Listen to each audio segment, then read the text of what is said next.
Thank you, Mr. Chairman.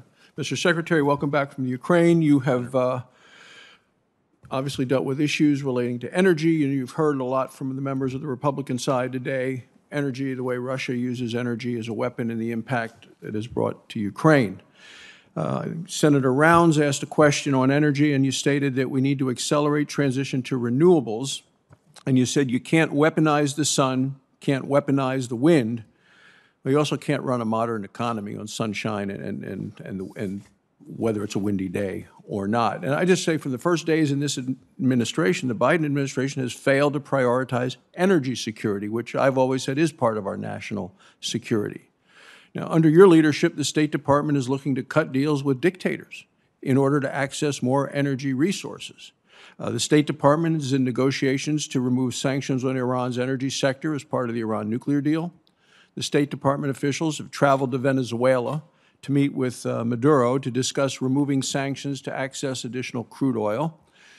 You personally called on OPEC Plus to increase production to, quote, stabilize global energy markets to make sure that there remains an abundant supply of energy around the world.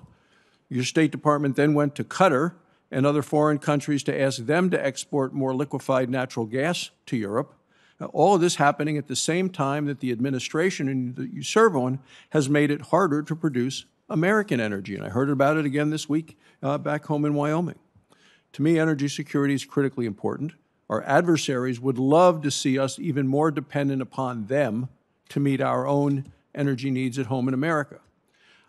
I think we should not be removing energy sanctions on brutal dictators. It's unacceptable to bankroll the terrorist activities of Iran. It's a mistake to go to Venezuela and ask for more energy. And I think it's dangerous to rely on Russia for energy resources, and oil, gas, coal, and uranium.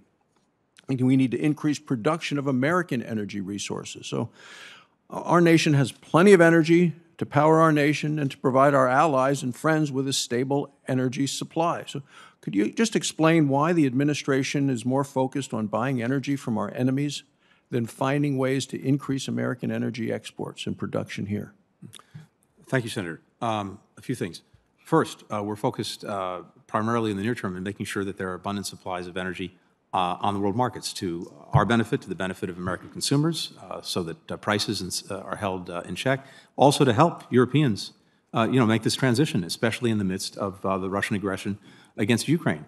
And we want to make sure that we're doing that in a way, as I said, that doesn't spike prices and line President Putin's pockets.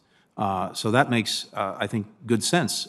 We've taken a number of steps, as I mentioned, to support this effort, including doubling our LNG exports to Europe just in the last few months. The President has called as well for increased domestic production. As you know well, there are thousands of licenses that have not been used that exist, and we'll see if production increases as a result. And as it comes to renewables, we've been very clear all along that this is a process and a transition. It's not flipping a light switch.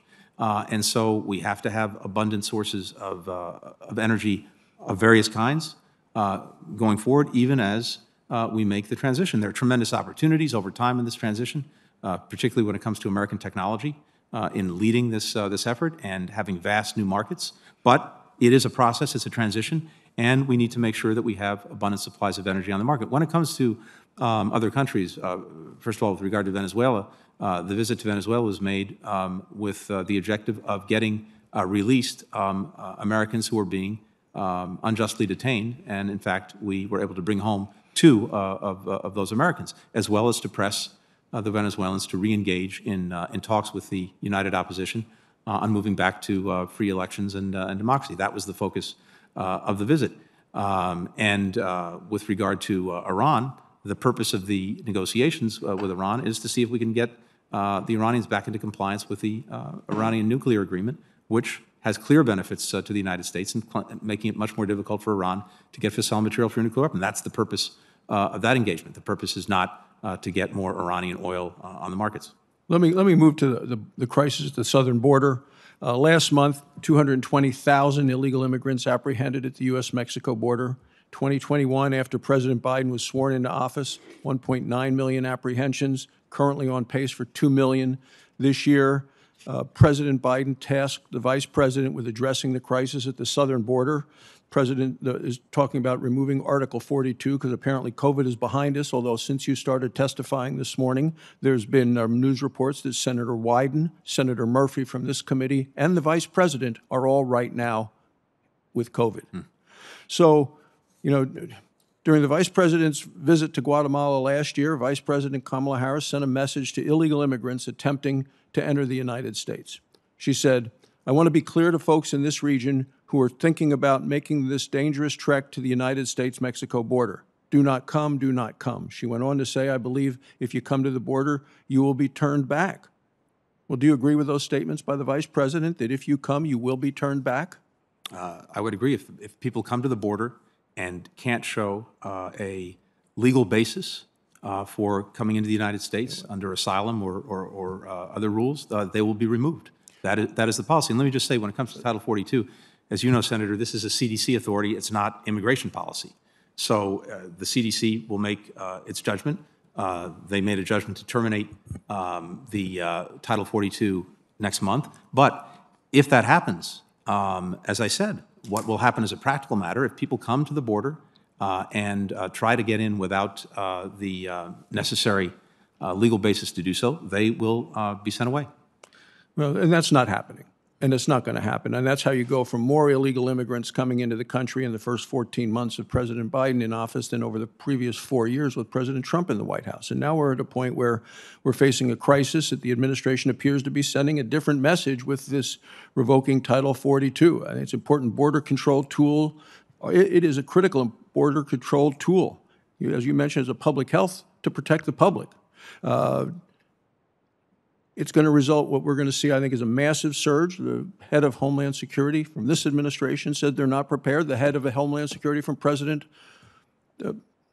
Obama's term said we're not prepared to handle what's coming this way. So Elizabeth Warren explained on CNN this weekend, and Mr. Chairman, this will be my final question. She said the Biden administration is putting plans in place to deal with people who are asking for amnesty and relief at the border. So would you please describe the plans that the Biden administration is putting in place, that Senator Warren alluded to deal with this surge of migrants attempting to enter our country illegally? Senator, I would refer you to DHS, which is responsible for the border and for those plans. The focus that I'm bringing to this is making sure that, to the best of our ability, we are getting countries throughout our hemisphere where we have an unprecedented situation. We have not only migrants from the Northern Triangle, we have, as you know, Venezuela, Nicaragua, Haiti, Cuba, and then other countries that have had populations from some of these countries who are also seeing them move north. And what's vital from the perspective of the State Department is to build a sense of shared responsibility for dealing with this. That's exactly what we've been doing. I just got back from Panama, where we had the foreign ministers of virtually all of the concerned countries in place to take practical steps to deal with this. For example, we have bilateral arrangements now with Costa Rica and Panama, and we're working on more, where countries will take steps, for example, to put in place transit visas so that people can't go through their countries to try to come to the United States, to do repatriations themselves, to treat people humanely, to apply protections, to grant asylum themselves, as opposed to having people come to the United States to seek it. All of these things are practical steps that we are working on and putting into effect as the State Department to help deal with what is an unprecedented situation.